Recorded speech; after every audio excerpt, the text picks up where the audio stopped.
तो मेरा नमस्कार।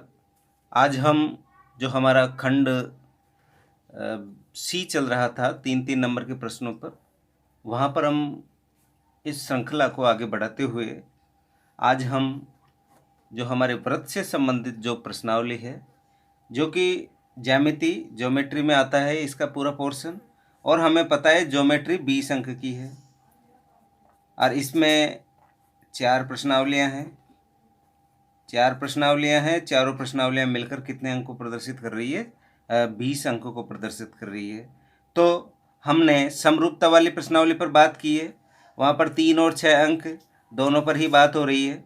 यहाँ पर हम 2 प्रश्नावलियों को एक साथ ले रहे हैं, क्योंकि जो मूल है वो तो व्रत है, और इसी व्रत की 2 प्रश्नावलियाँ, एक तो प्रश्नावली 12 व्रत के नाम से है, एक प्रश्नावली 13 है व्रत की स्पर्श रेखाओं के नाम से। तो सबसे पहले बात करते हैं हम प्रश्नावली 12 की। 12 में मैंने आपको 2 प्रमेय वहाँ पर बता रखी है। दोनों प्रमेय, पहली प्रमेय मैंने आपको जो बताई है वो ये थी कि कोई चक्रीय चतुर्भुज के अभिमुख कोण क्या होते हैं? समपूरक होते हैं। कोई चक्रीय चतुर्भुज हमने लिया था और ये सम्मुख कोणों का योग क्या होता है? 180 होता है, ये मैंने बात की थी। दूसरी मैंने जो आपको प्रमेय ली थी वो प्रमेय ये थी कि कोई वृत्त है जिसके चाप द्वारा केंद्र पर आंतरिक कोण परिधि पर आंतरिक कोण का क्या होता है? दुगना। अगर ये 50 डिग्री तो कितने का होगा? 100। ये 2 प्रमेय पर मैं बात कर चुका, बड़ी प्रमेय थी ये दोनों, और ये 3 छोटी प्रमेय और है जिस पर आज मैं आपसे बात कर रहा हूँ। पहली प्रमेय, एक ही वृत्त की बराबर जीवाएं केंद्र पर बराबर कोण आंतरित करती है। यानी आप जैसे कोई वृत्त लिया, इस वृत्त पे ये देखो, ये दोनों जीवाएं हैं, ये केंद्र है, ये भी जीवा 5 सेंटीमीटर की, ये भी जीवा 5 सेंटीमीटर की है।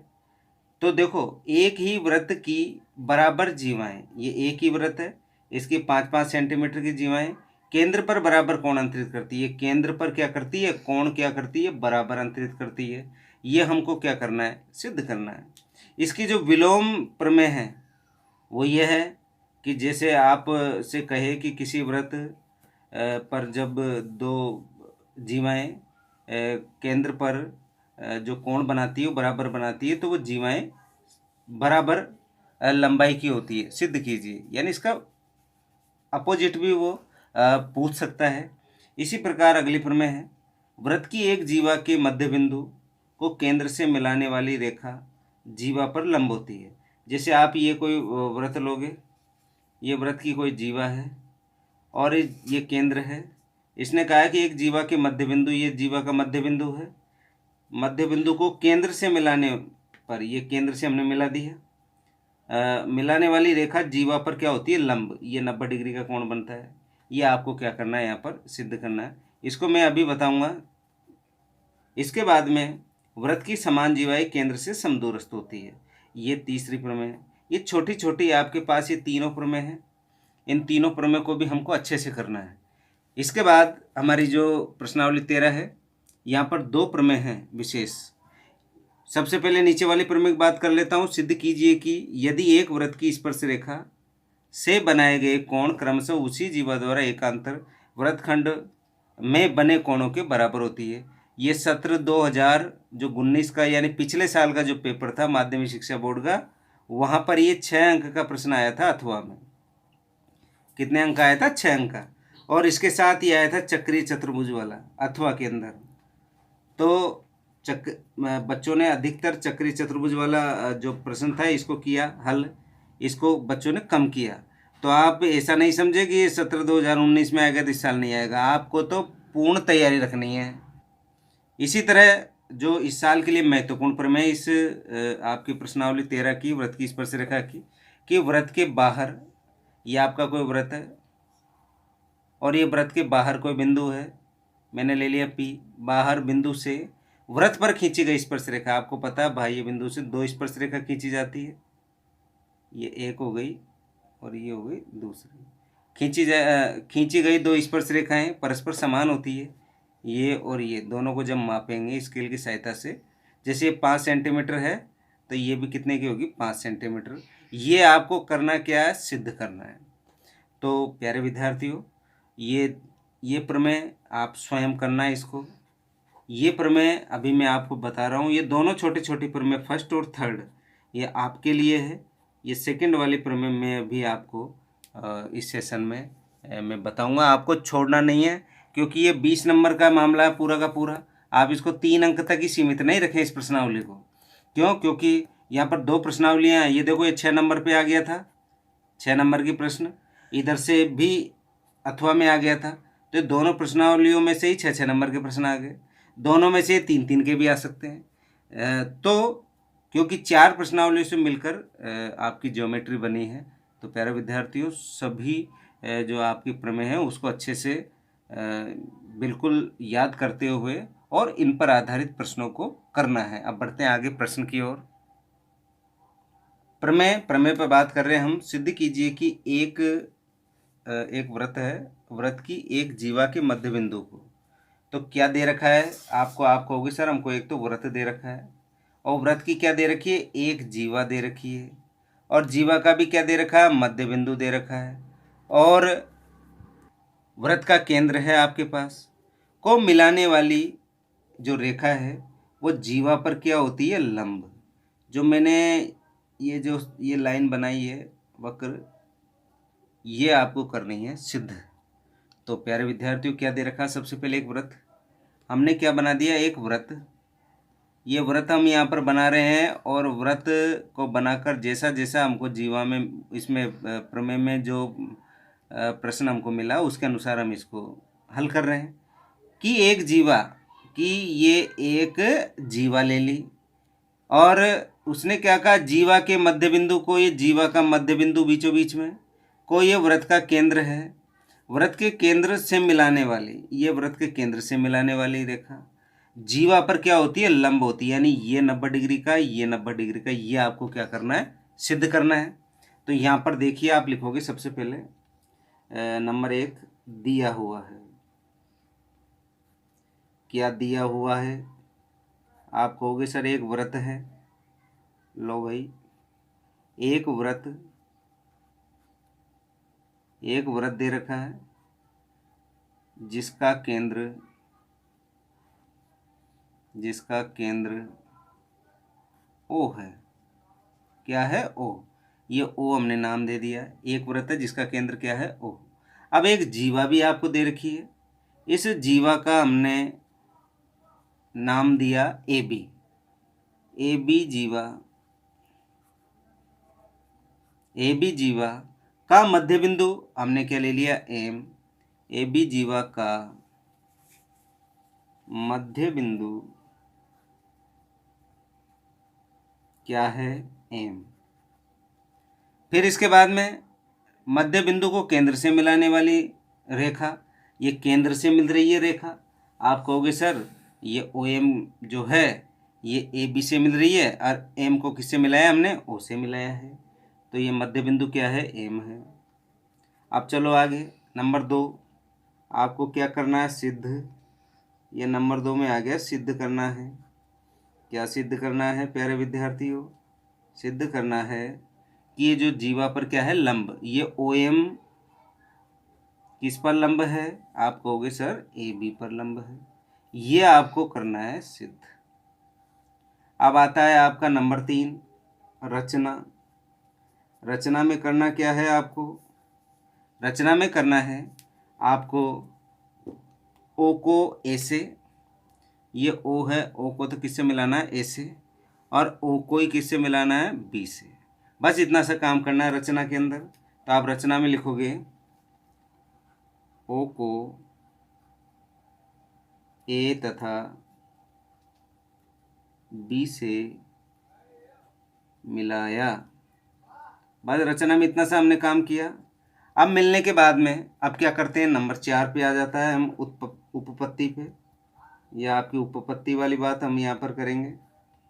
उपपत्ति के अंदर अब देखिए, यहाँ पर आपको 2 ट्राइंगल नज़र आ रहे हैं। एक ट्राइंगल तो इधर वाला दिख रहा होगा आपको, एक ट्राइंगल दूसरी तरफ वाला है। मैं इसको दूसरे कलर से ये देखिए, मैंने इन दोनों ट्राइंगलों को अलग अलग कलर से प्रदर्शित किया है। अब इन दोनों ट्राइंगलों की हम यहाँ पर बात करते हैं। उपपत्ति के अंदर ट्राइंगल AOM तथा ट्राइंगल BOM में इसमें बात कर रहे हैं दोनों ट्राइंगलों की, और हमें वृत्त से कोई मतलब नहीं। अब यहाँ पर आपको इन दोनों ट्राइंगलों को क्या सिद्ध करना, सर्वांग सम। और सर्वांग सम सिद्ध करने के लिए आपको 3 बातों की आवश्यकता होती है। हम इस बात को भली भांति समझते हैं। तो नंबर 1 देखिए, ये OA और OB क्या है, वृत्त की त्रिज्या बराबर है। तो नंबर 1 OA बराबर OB, कारण भी लिखेंगे, वृत्त की त्रिज्याएं, और वृत्त की त्रिज्याएं हम जानते हैं बराबर माप की होती है, चाहे कितनी ही त्रिज्याएं खींच दो। नंबर 2, ये OM ये इस त्रिभुज के साथ भी है, OM इस त्रिभुज के साथ भी है। तो आप लिखोगे सर ये OM क्या है, उभयनिष्ठ है। OM दोनों के साथ है, तो ये लिख देंगे अपन उभयनिष्ठ। ये हमने उभयनिष्ठ लिख दिया। नंबर 3, अब हमें एक स्थिति और चाहिए, 2 तो हमने पहचान ही ली। ये एक स्थिति आपको दी हुई है, ये AM और BM क्या है, बराबर है, क्योंकि मध्य बिंदु को केंद्र से मिलाने वाली रेखा है ये। यानी AB का जो मध्य बिंदु कौन है, M है। तो यहाँ पर लिखेंगे AM बराबर BM। और ये कहाँ से पता है आपको, ये दिया हुआ है। ये हमने ये 3 बातें यहाँ पर लिख ली। अब देखिए यहाँ पर तीनों क्या है, भुजा है। तो आपके पास रूल्स है, भुजा भुजा भुजा नियम से, भुजा भुजा भुजा नियम से कौन कौन से, दोनों ट्राइंगल, ट्राइंगल AOM, सर्वांग सम त्रिभुज BOM। ये दोनों त्रिभुज कैसे त्रिभुज हो गए, सर्वांग सम। अब आपको पता है सर्वांग सम त्रिभुज में, अब ये दोनों त्रिभुज सर्वांग सम हो गए। इसका अर्थ है कि एक त्रिभुज को खोल के अगर इसके ऊपर हमें इसको रखें तो ये क्या करेगा, पूरा पूरा क्या कर लेगा, ढक लेगा। जैसे हम 10वीं की बुक को, गणित की पुस्तक को 10वीं की गणित की पुस्तक के ऊपर रखेंगे तो पूरा पूरा क्या कर लेगी, वो पुस्तक ढक लेगी। इसी तरह यहाँ पर ये दोनों जो आपके त्रिभुज है वो भी आपकी पुस्तक, जैसे गणित की पुस्तक एक दूसरे को ढक रही है, इसी तरह दोनों त्रिभुज एक दूसरे को क्या करेंगे, ढक लेंगे। और जब ढक लेंगे तो क्या होंगे, सर्वांग सम होते हैं। सर्वांग सम की कंडीशन यही कहती है। अब फिर हम इसमें रिजल्ट निकालेंगे कि कोण AMO बराबर कोण BMO। अब आप जानते हो कि ये दोनों जो कोण हैं, ये दोनों कोण क्या हो गए, बराबर हो गए। अब बराबर होते ही आपका ये कहना होगा कि सर ये क्या है, रेखिक कोण युग्म से।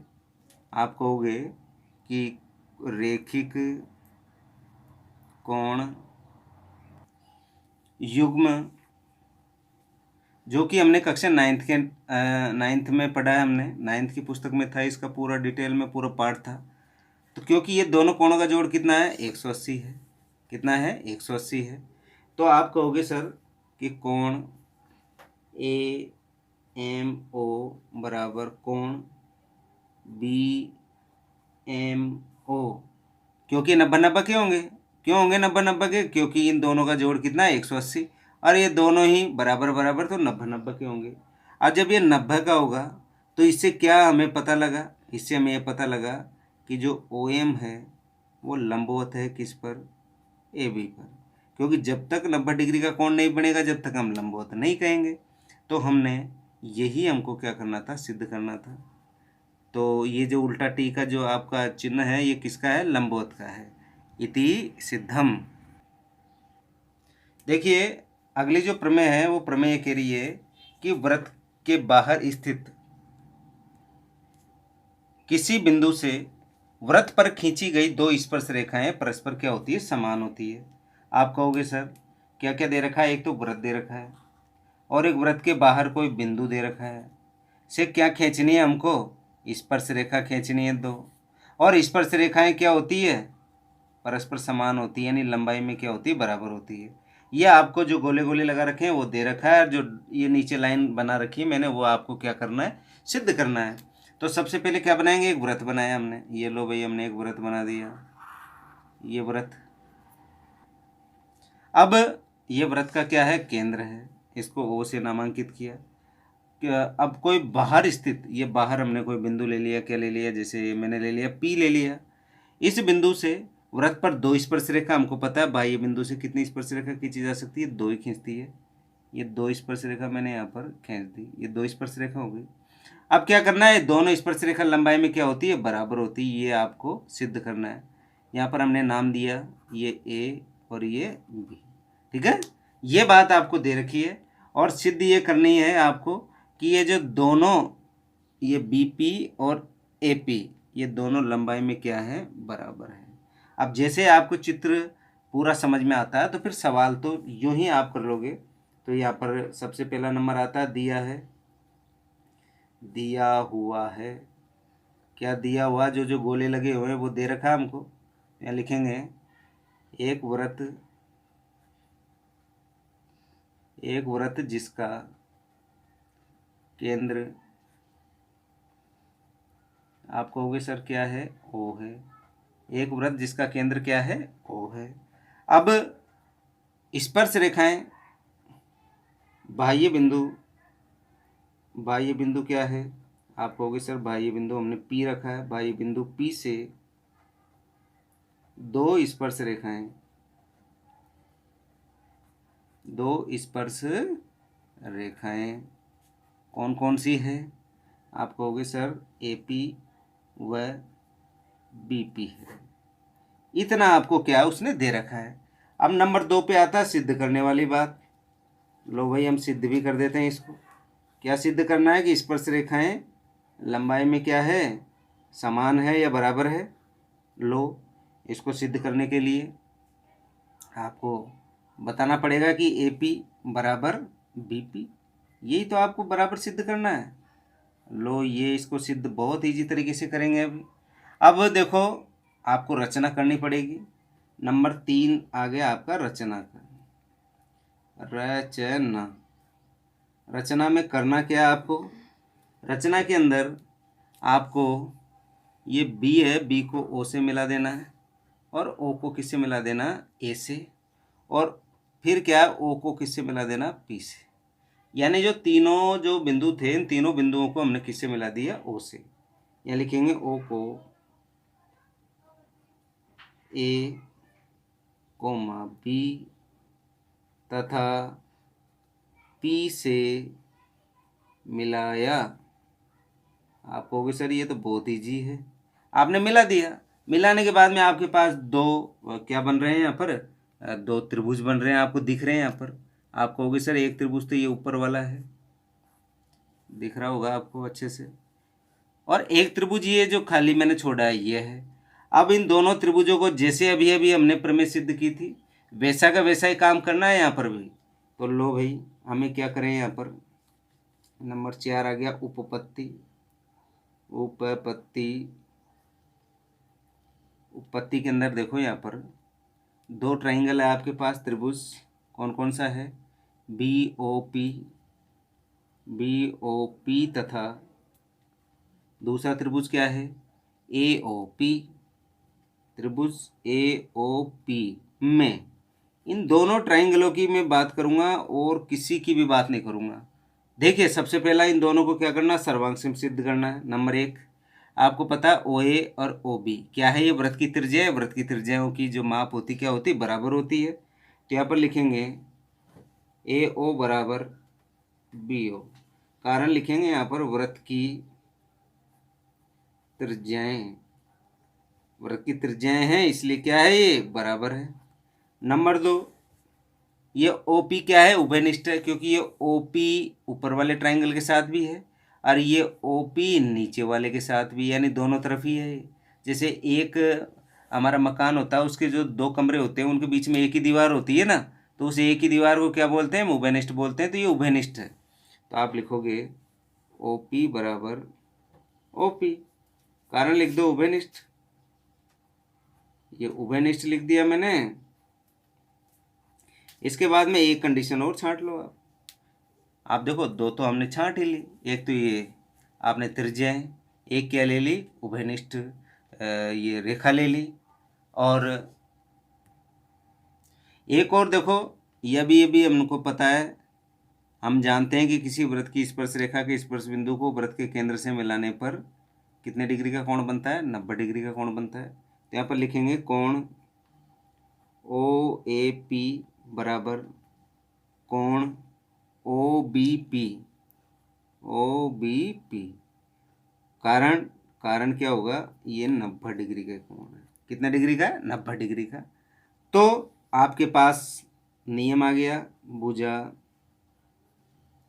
कोण भुजा नियम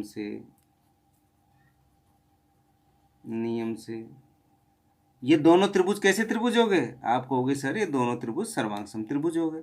लिख देते हैं, ट्राइंगल बी ओ पी सर्वांग ट्राइंगल ए ओ पी। और हमें पता है जब ये दोनों सर्वांग सम है, इस ट्राइंगल को खोल के इसके ऊपर रखेंगे तो पूरा पूरा क्या करेगा, ये ढक लेगा। पूरा पूरा कब ढकता है, जब ये भुजा इसके बराबर हो। ये तो उभयनिष्ठ है, तो ये तो बराबर है ही है, और ये त्रिज्या ये भी बराबर है। तो हम कहेंगे अतः ए पी बराबर बी पी, यानी ए पी और बी पी की जो लंबाई है वो क्या है, बराबर है। यही हमको क्या करना था, सिद्ध करना था।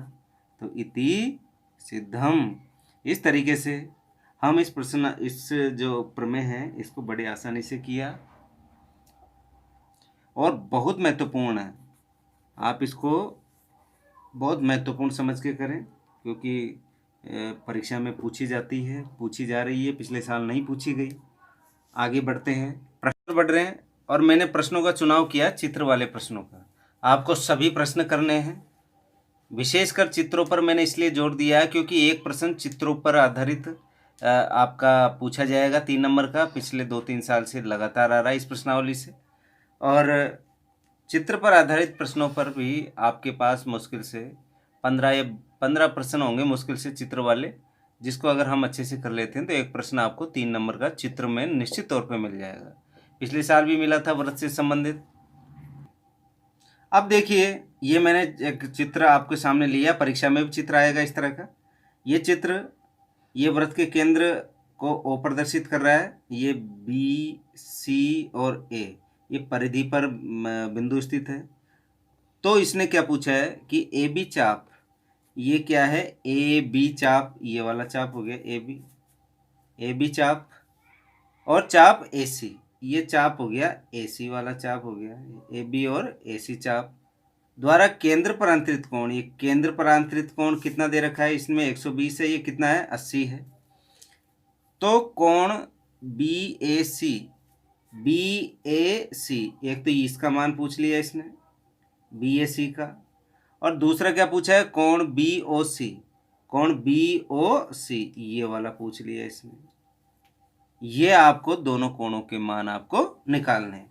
अब आप तो कहेंगे कि कोण सी ओ ए, कोण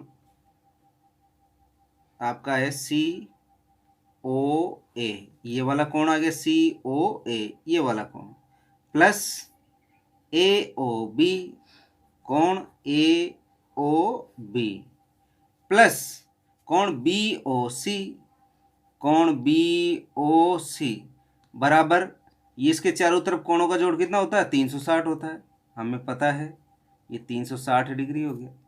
अब जो मान आपको पता है वो तो लिख दो, सी ओ ए कितना है, 120, ये 120, प्लस ए ओ बी कितना है, 80, ये 80 डिग्री। ये आपको निकालना है, कोण बी ओ सी बराबर 360 डिग्री। दोनों को जोड़ेंगे हम, 120 और आप इसको जोड़ेंगे तो कितना होगा, आप कहोगे सर 200 डिग्री हुआ, है कितना हुआ, 200 हुआ, प्लस कोण बी ओ सी बराबर 360।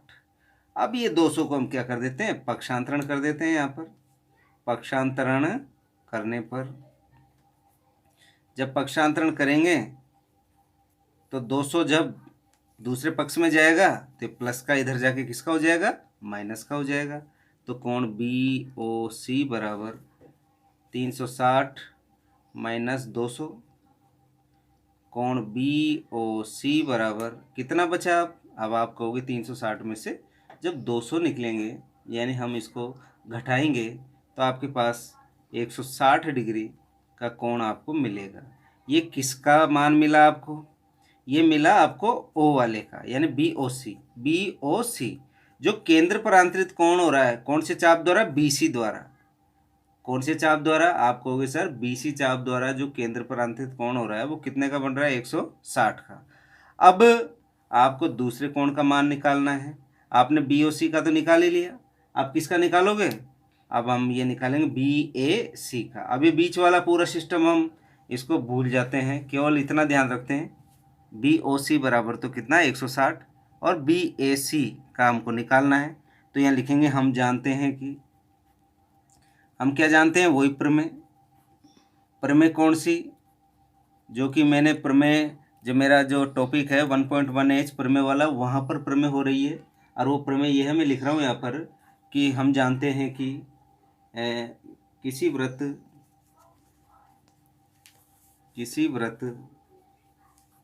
के चाप द्वारा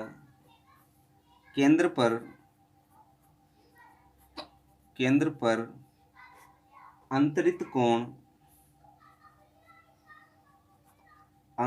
कोण वृत्त के शेष भाग के किसी बिंदु, यानी शेष भाग का मतलब क्या हो गया, परिधि, ये ध्यान रखना, बिंदु पर अंतरित कोण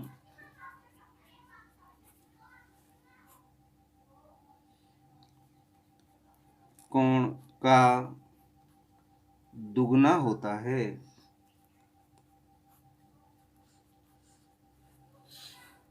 मैंने आपको बता रखा है पहले, जैसे ये कोई वृत्त है, ये वृत्त के केंद्र पर कोण बन रहा है, ये 100 है तो ये कितने का होगा, 50 का होगा, दुगना होता है।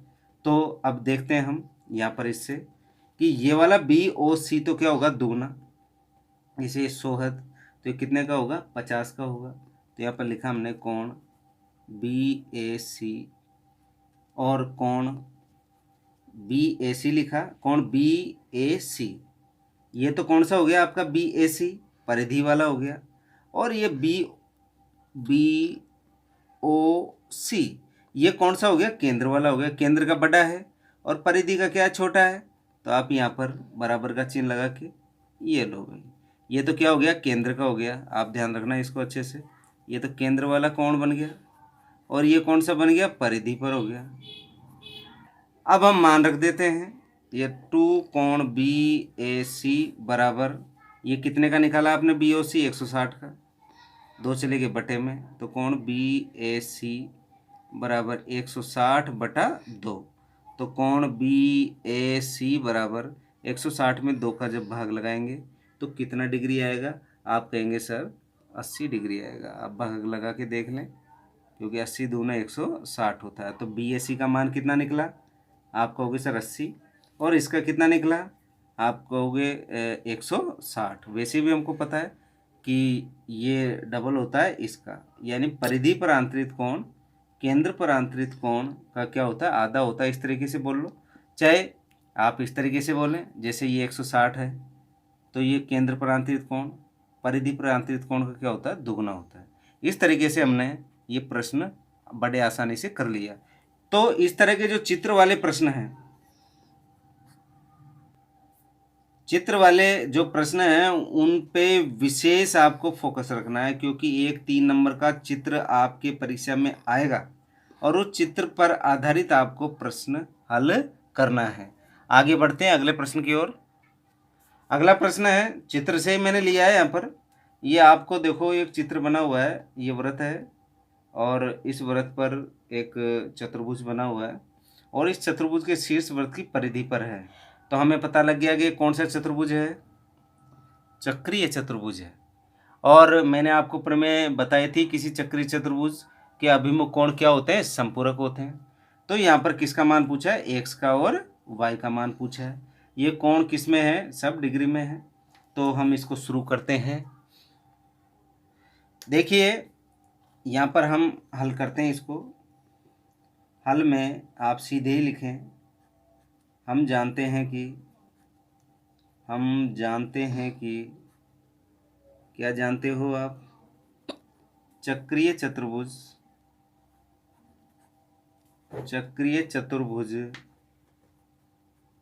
के सम्मुख कोण बोल दो चाहे अभिमुख कोण बोल दो, सम्मुख कोण, किसी चक्रीय चतुर्भुज के सम्मुख कोण क्या होते हैं, संपूरक होते हैं। ये लिख दिया हमने, संपूरक को बोलते हैं 180 डिग्री।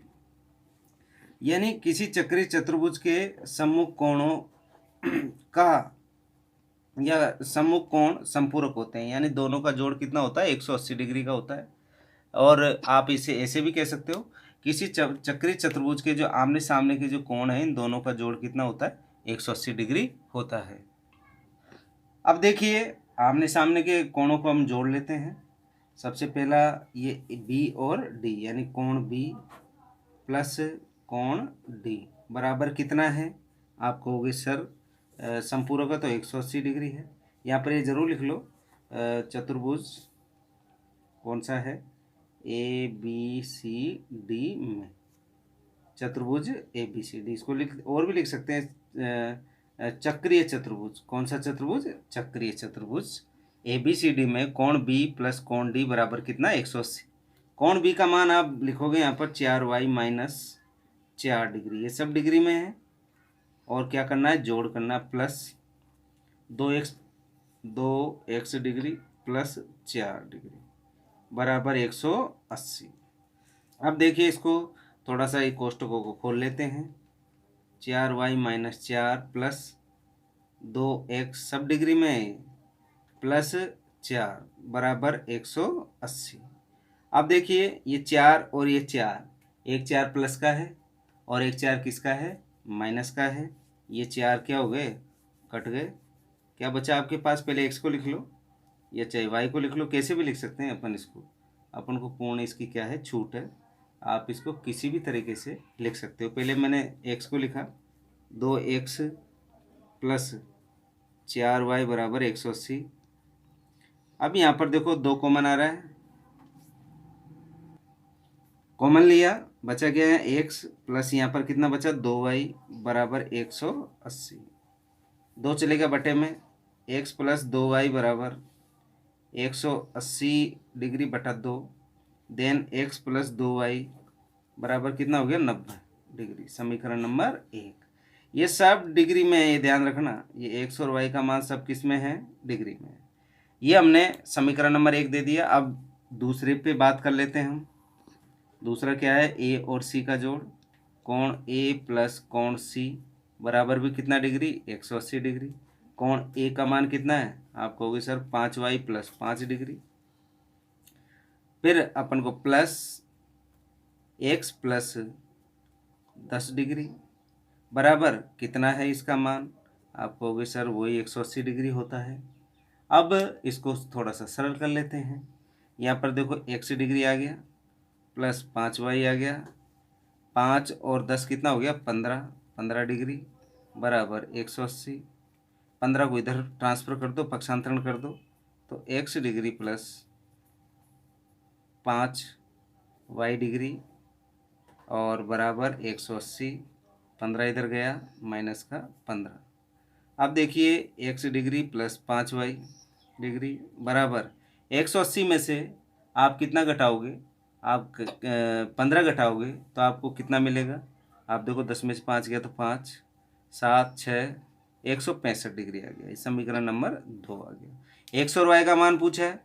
अब आप चाहो जिस विधि से आप इसको सरल कर लो, चाहे जिस विधि से, हम तो युगपत समीकरण वाली विधि से इसको हल कर लेते हैं। ये मैंने पुनः इसको एक बार लिखा है, x प्लस 2y बराबर कितना 90, और दूसरा क्या है x प्लस 5y बराबर 165। यहाँ लाइन खींचा, x बराबर है तो यहाँ पर लिखेंगे घटाने पर।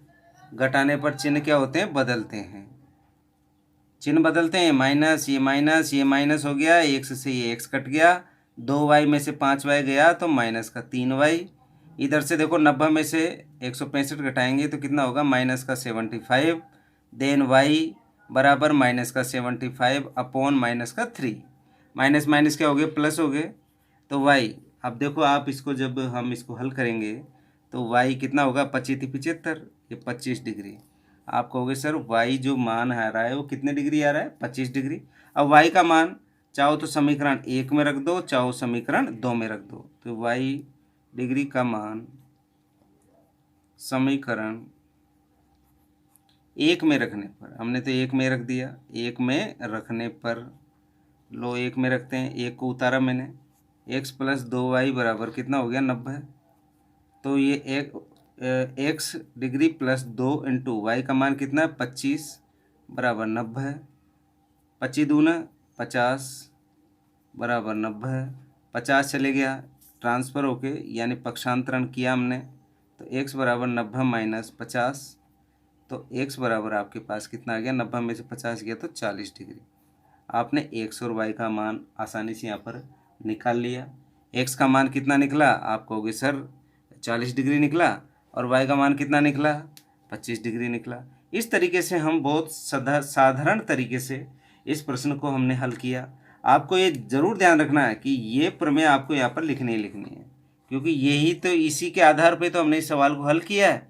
तो इस तरीके से आपको यहाँ पर नंबर बदल सकते हैं, नंबर भी दे सकता है, एक्स वाई भी दे सकता है, और कोई से भी नंबर दें तो आप इसको, जैसे समूह कोणों का जो युग्म होता है वो 180 डिग्री का होता है, ये मान के चलना, यानी संपूरक होते हैं।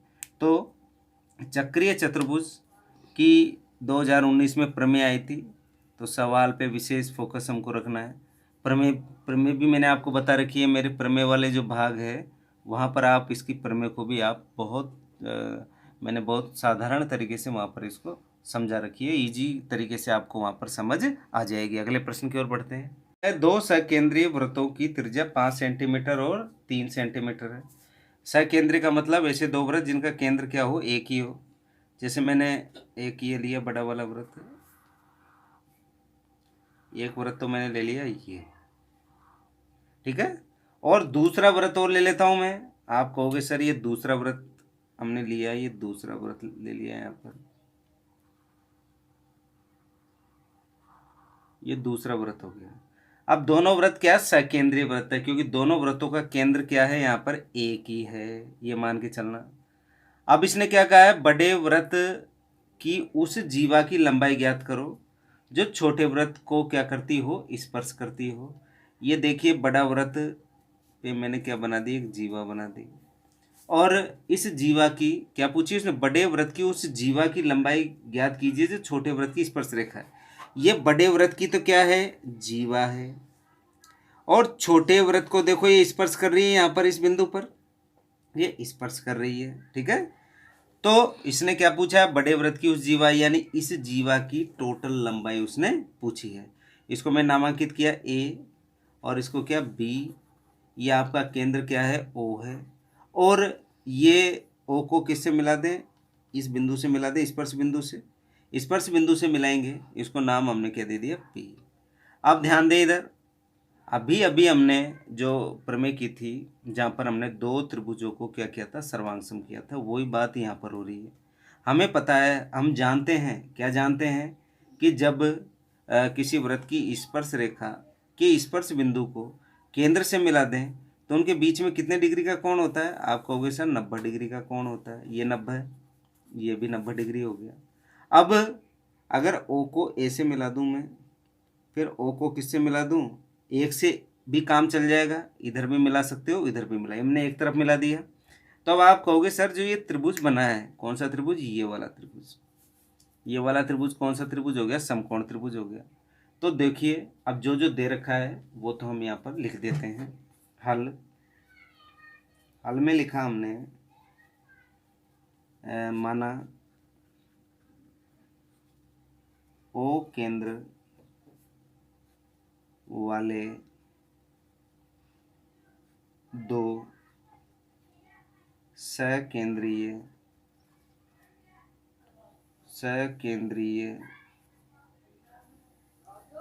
वृत्त हैं जिनकी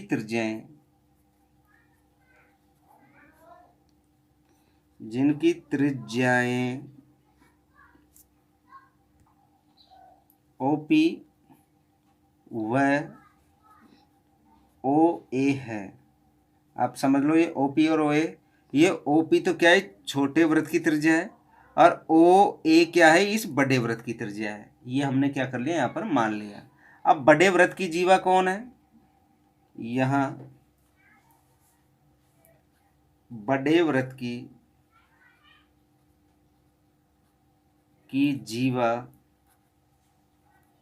AB, ये AB हो गई। ये छोटे वृत्त की क्या है, स्पर्श रेखा जीवा, यह छोटे वृत्त की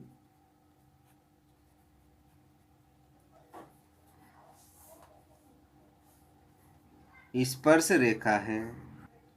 छोटे वृत्त की क्या हो गई, ये स्पर्श रेखा। देख लीजिए, ये बड़े वृत्त की तो क्या है, ये आप कहोगे सर जीवा है, और ये छोटे वृत्त की क्या हो गई, ये स्पर्श रेखा हो गई। ये स्पर्श, क्योंकि इसको स्पर्श कर रहा है, स्पर्श बिंदु क्या मान रखा अपन ने, P मान रखा है।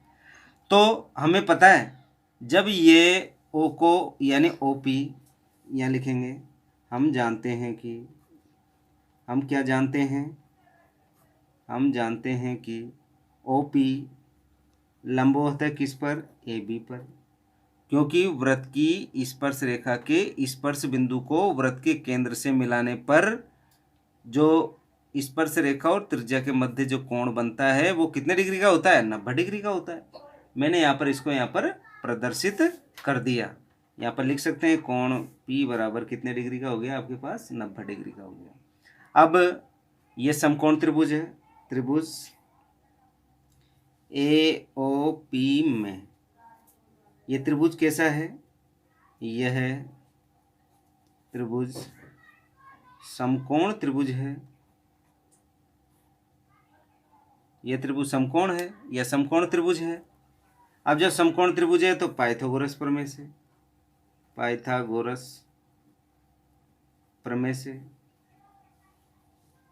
प्रमेय हम काफ़ी अच्छी तरह हमने सिद्ध भी की है हमारी जो प्रमेय वाले पोर्शन में। वही आपके होगा कर्ण का स्क्वायर यानी OA का स्क्वायर प्लस ये OA प्लस नहीं बराबर आएगा यहाँ पर OA का स्क्वायर बराबर, क्योंकि ये कर्ण है 90 डिग्री के सामने, बराबर AP का स्क्वायर आधार प्लस लंब आपका क्या हो गया PO का स्क्वायर।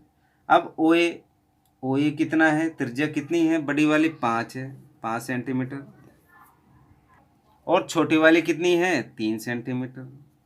तो देखिए आपके पास क्या है, आपके पास आपका जो कर्ण है उसका मान आपको पता है OA का, ये आ गया 5 का स्क्वायर बराबर AP, ऐसे लेकर P का पता नहीं है, AP रहने दो, AP का स्क्वायर प्लस PO कितना, 3 का स्क्वायर, 5 का स्क्वायर कितना हो गया 25, 3 का स्क्वायर 9, इधर भेजेंगे पक्षांतरण करेंगे तो माइनस का 9 बराबर AP का स्क्वायर हटाएंगे तो इधर क्या लग जाएगा अंडर रूट, ये AP 25 में से 9 गए तो कितने बचे 16, अंडर रूट करेंगे किसका 16 का, तो क्या आएगा प्लस माइनस 16, वो प्लस माइनस 4, और प्लस माइनस का यहाँ पर लंबाई है कोई मतलब है नहीं, तो AP का मान कितना निकाल लिया आपने 4, और 4 किस में है, ये सेंटीमीटर में है। आपको तो पूरी चाहिए तो यहाँ पर लिखेंगे AB बराबर AP प्लस PB, चाहे आप एक ट्रायंगल और बनाओगे तो भी ये कितने की मिलेगी आपको, 4 सेंटीमीटर की मिलेगी। तो यहाँ पर लिखा 4 + 4, तो AB बराबर 4 और 4 8 सेंटीमीटर। यही आपने क्या निकाल ली, इस जीवा की लंबाई निकाल ली। इस तरीके से हमें बहुत छोटे और इजी प्रश्न हैं, और भी इसमें इस तरह के प्रश्न पूछे जा सकते हैं। ये कोई वृत्त है, वृत्त का बाह्य बिंदु P है, वृत्त की स्पर्श रेखा की लंबाई दे देगा वो, जैसे आपको दे दी उसने 15, और त्रिज्या दे देगा वो, जैसे उसने दे दी 3। तो बताइए इसके केंद्र से बाह्य बिंदु की दूरी ज्ञात करो। तो आपको पता है 90 डिग्री का हो गया, तो आप क्या निकालोगे? कर्ण निकालोगे। इस तरह के प्रश्न भी आपको एग्ज़ाम में मिलने वाले हैं। तो प्यारे विद्यार्थियों, आज जो हमारा ये टॉपिक था, हमने केवल आपको एक आइडिया दिया है तैयारी करने का।